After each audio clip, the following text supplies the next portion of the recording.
Hey guys, in this video I'm going to show you how to get the Marni Laser Helm in Crimson Desert. First, you need to go to this area in Delesha. This location is at the bottom right corner of the map.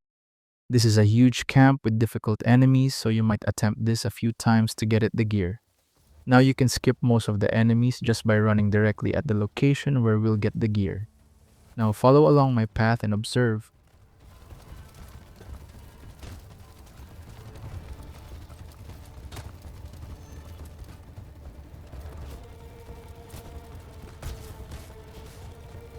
Wait in this corner until all the enemies stop detecting you.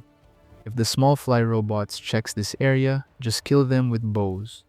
Sometimes there will be a single enemy that'll spawn here, so be ready when that happens. Eventually, they'll stop chasing you and you'll be able to pick up the helm. This helm has a unique ability. To be able to use it first, equip it from the equipment wheel. Then open the functions tab, hover your mouse to this area and use your scroll wheel to equip its skill.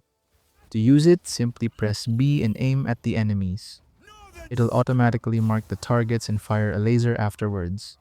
Keep in mind that this effect has a 1-minute cooldown but can be upgraded through witch augmentations. And that is how to get the Marni Laser Helm in Crimson Desert. Thank you so much for watching.